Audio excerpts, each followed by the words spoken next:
Welcome to Dicejunkies, and this is Random Encounters, episode 12, Tit for Tat. And I'm here with... Q. Damien. And I'm Xenodamus. Thanks for watching. Alright, let's get started. Hey, and we're both wearing Dicejunkie shirts this time. So, Damn. since you always RoboCop. bitch about me not wearing... Yeah, he's wearing RoboCop.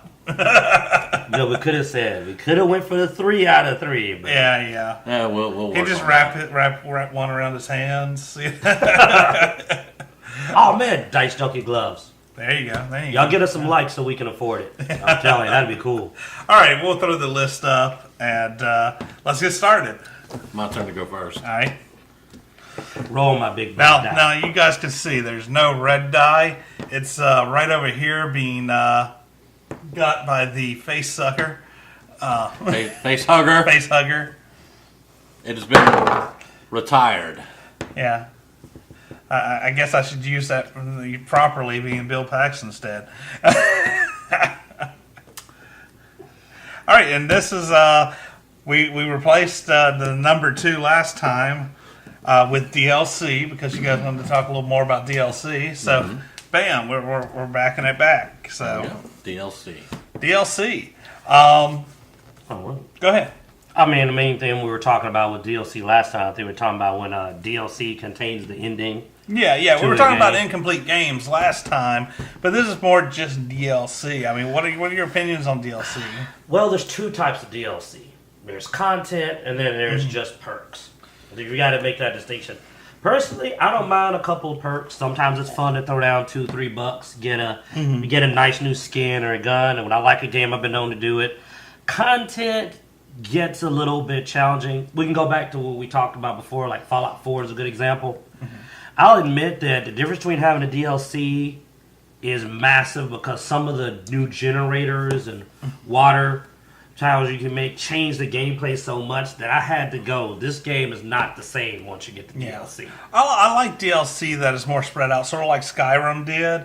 You know, with their DLC, it was months or almost a year. But wasn't you there know, you something can play in without it between? though. Like Yeah, I you like can play all the without it. DLC, but none of it changed the Well, gameplay.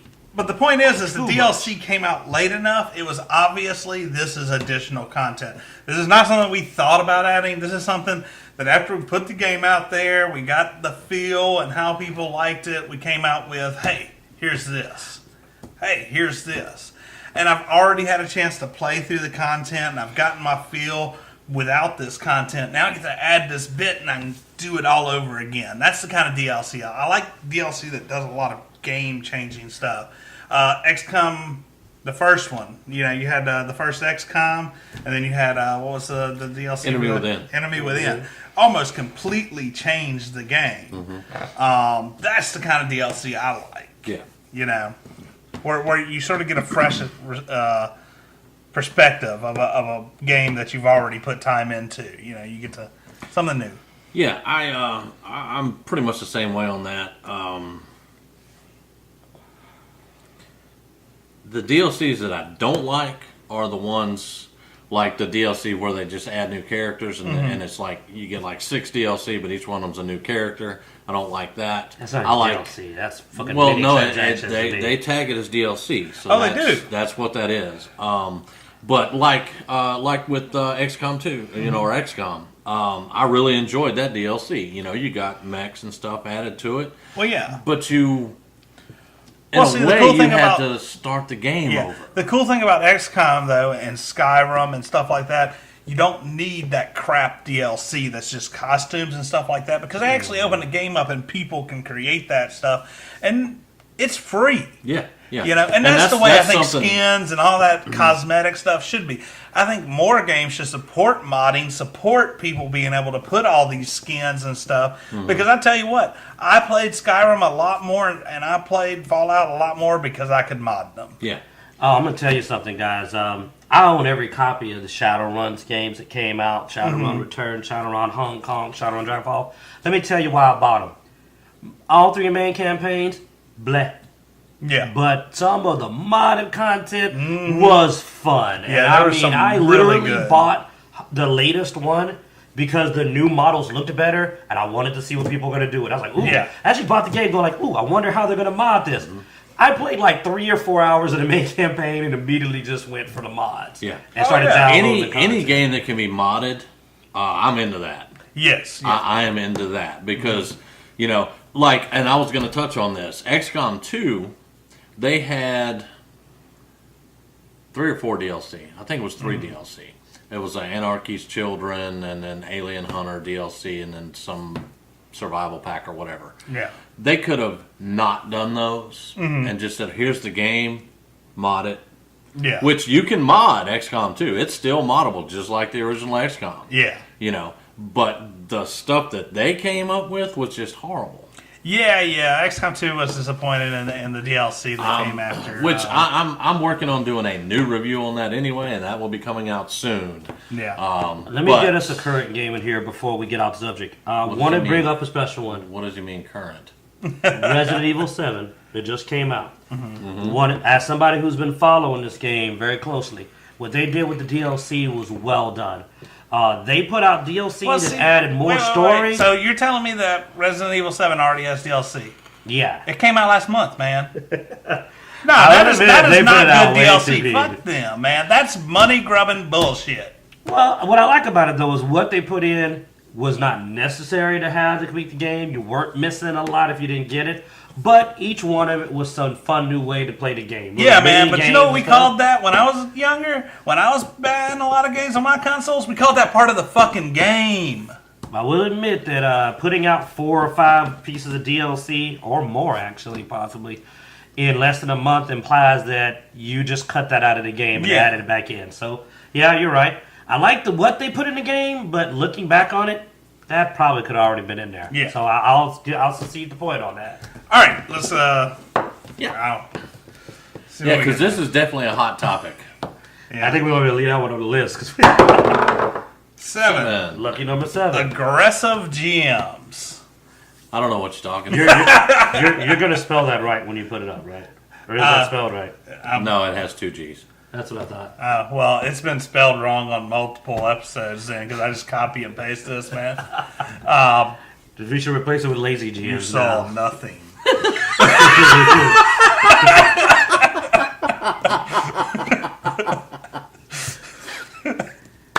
Aggressive GM. So, this guy here, when I started GMing for him, they created the most broken, crazed characters.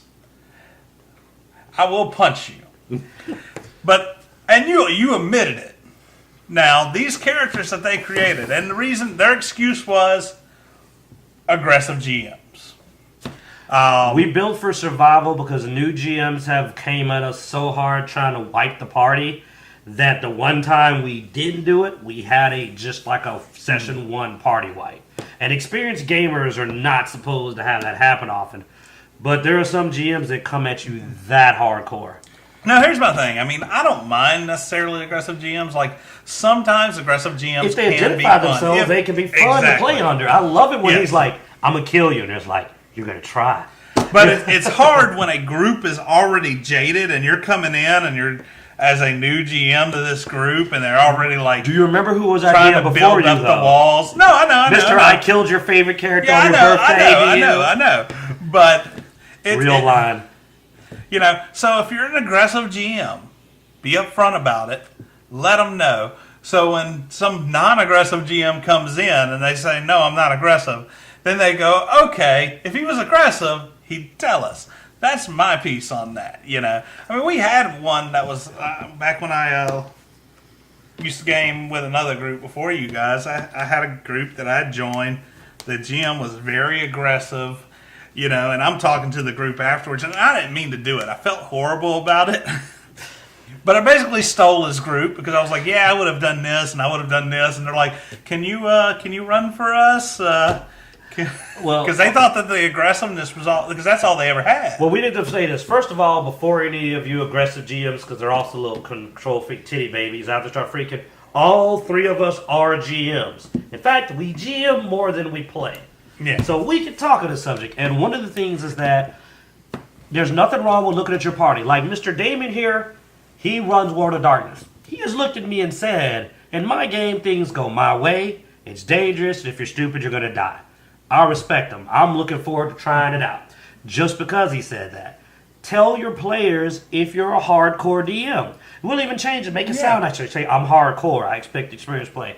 Don't go in and go, oh, guys, don't worry, and then just start railing them, because then they're going to get angry. They're going to start building survival-based characters designed to be really hard to kill. Yeah. And that messed up the story. He could barely run his story right because we were really hard to kill. Well, because I was looking more for RP-type characters. You know, I'm used to a lot of groups that are much more story-based than they are trying to protect themselves against every little... And we've ran games where we had one guy make a diplomat. We told you the story about Mike. He made a character, pure diplomacy, loved it. But the thing is, you got to know that the DM's not going to stab you every other day. You're like, I want to parlay. Stab the diplomat. And okay, next you're going to build next a big friggin' barbarian because, you know, you keep stabbing them. Well, we haven't got a Damien's opinion on this. You're an aggressive DM. Go ahead. I'm not an aggressive DM. He can be if that's what it calls for, but I was teasing. God dang it. Here's my take on that. An aggressive DM, because... Well, I say GM. I know. I have never said GM, and it's probably just because I'm behind the times. But, you know...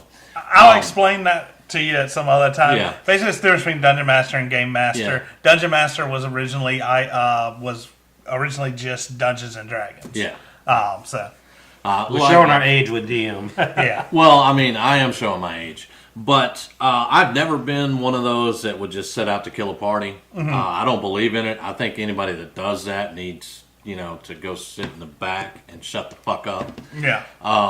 Because whenever you come to the table and you come to role play, you come to have fun. Exactly.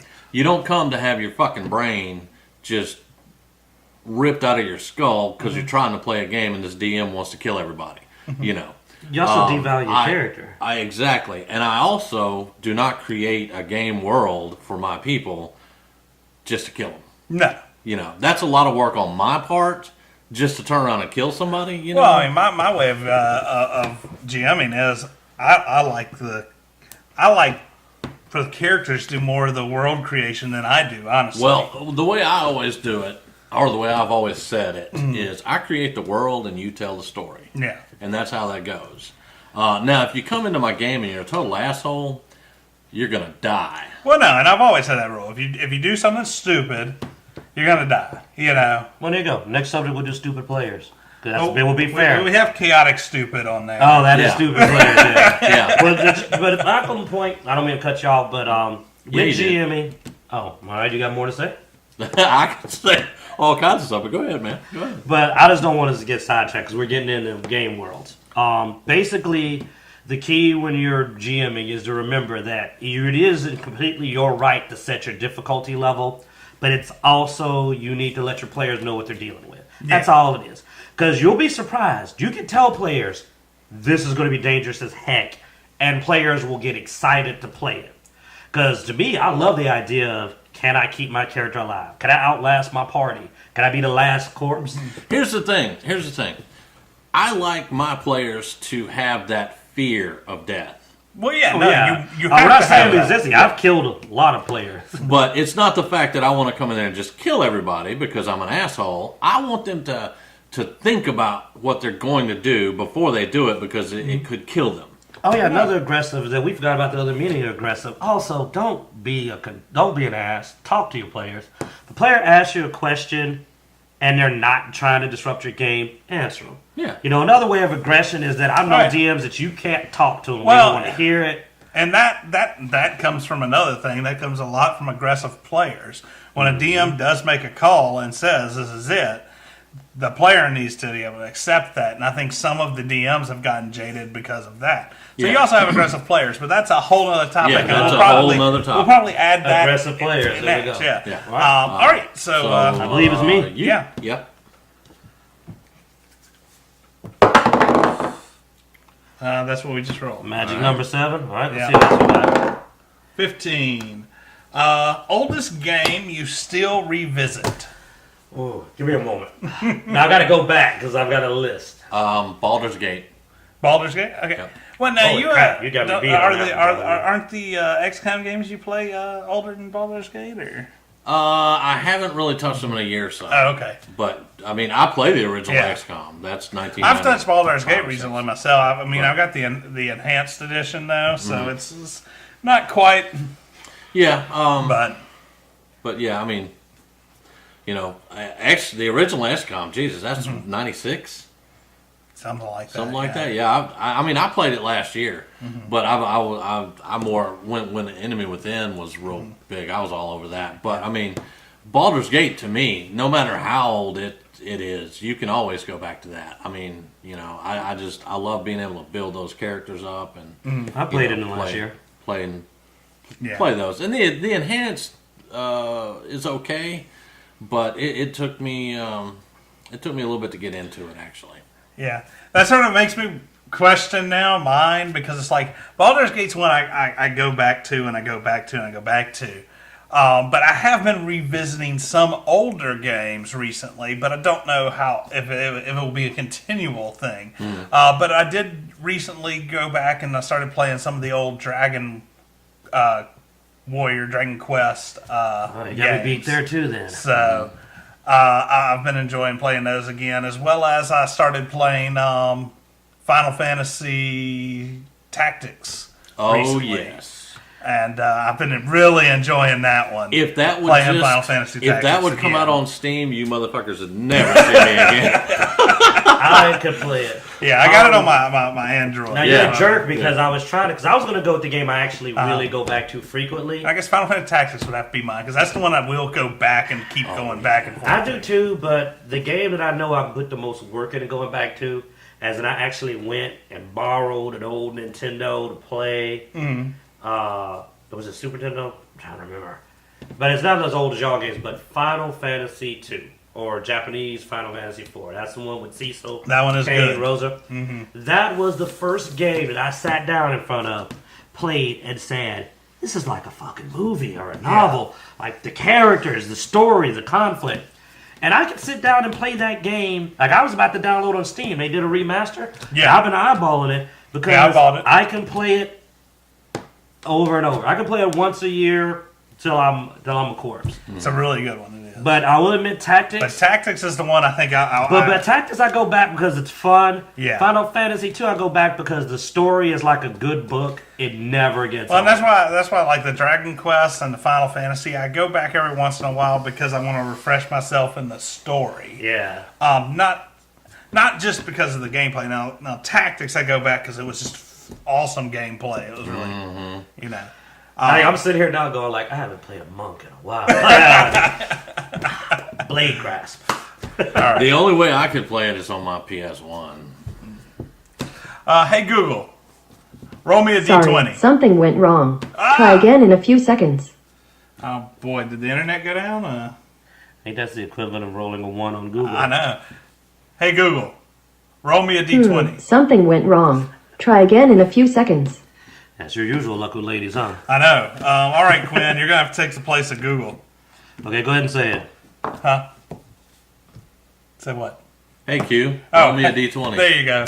Failed his intelligence check, man. Insight. 18. 18.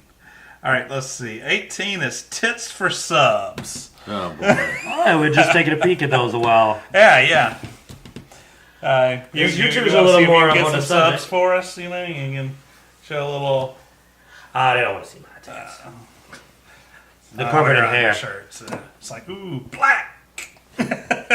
See, they saw black tits anyway. All right. Oh no, this actually came up because You okay, man? I think you stunned him. we've been doing a lot of YouTube, research and looking at things and. I bet y'all have. Yeah, I bet you really yeah. have. Lots No, of it's- research. It's amusing to me how many of these stupid bitches out there will say that they will show their tits or do some other type of sexual thing for subs. Like, I don't how does know, this man, work? But man? it works, which shows I that it's know. more. I mean, it's the internet. Why do you need to see tits on you? Okay, guys. All right, hold on. I'll give you links in the bottom to the places to go for tits. Great tits, free tits. Don't go to YouTube for tits. Well, it's true, man. Like, it doesn't even make sense. Well, no, I mean, the thing is, some of these women aren't even. Well, okay, everybody's attractive to somebody, but to me, I don't see that some of these women. You went way further than me because I'm like, dang, not everybody's attractive. I don't care. But obviously, if they're showing their tits on YouTube, it's because they can't do it professionally, or else they'd be on a real site making real money. See, that's my thing. If you want to, show your tits and do a sex tape for subs, just go be a porn star and make a lot of money.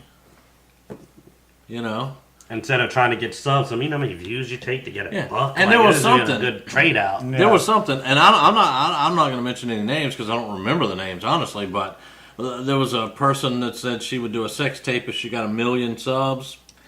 And then it turns out she already did a sex tape with her boyfriend, and it was found on Pornhub or something. Yeah.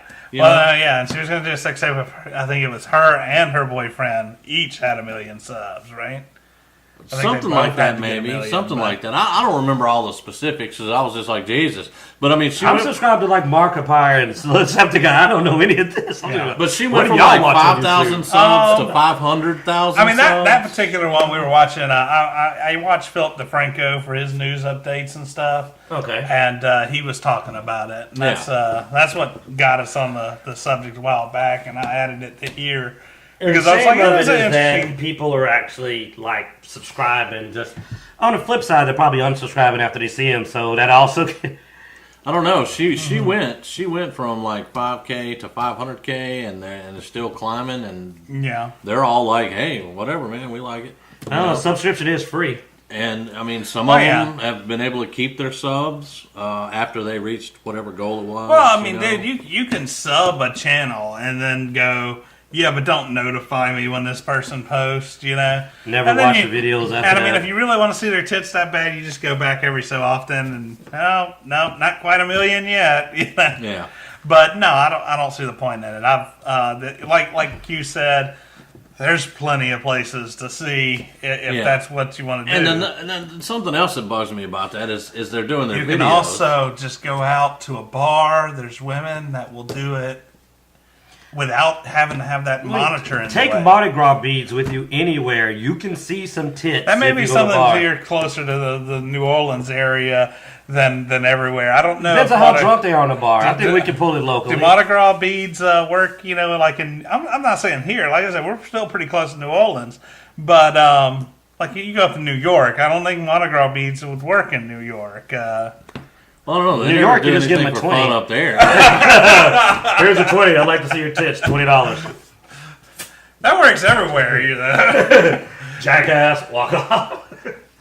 No, not for everybody, but there will be somebody who will take your $20 because $20 is $20. Why don't we pull the PewDiePie? Why don't we put on a sign that says, "I'll give you $20 to show me your tits," and walk around, and I bet you will get at least. I think there's a guy on YouTube that already does that. Or maybe that was Pornhub. But hey, I'll do it on my channel. Hey, tits for sub. Show me your tits and I'll subscribe to your channel. And then this time people send me tits and then I go subscribe. These people are getting tits for like 1 million subs and you're trying to get like tits for one? I give the value of the goddamn tits. If they're really good, I'll get you guys to subscribe to.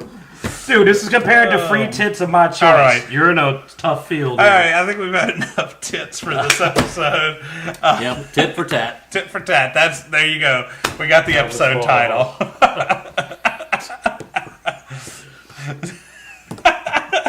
Tattooed tits.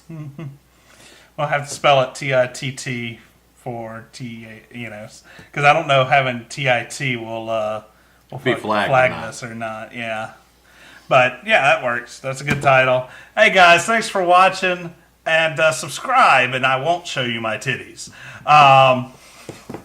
Big ones. Please subscribe, like, all that good stuff. Down in the description below, we have our Facebook, Patreon, Twitter, all those types of links, Google+. Hey, so for every 1,000 likes, I'll give you a link to another place to get tits. Yeah, just private message him and Get you like. Yeah. I've got a lot. I mean, we can't get enough likes to yeah. exhaust my list. Yeah, don't put that shit on my channel. Thanks, guys, for watching. Have a good time. I have to watch that video and see how many likes it This gets. was a clowning episode, man. I know, man. That's kind of funny. I like the idea if we get 1,000, I'll have to be like, all right, here's the first one.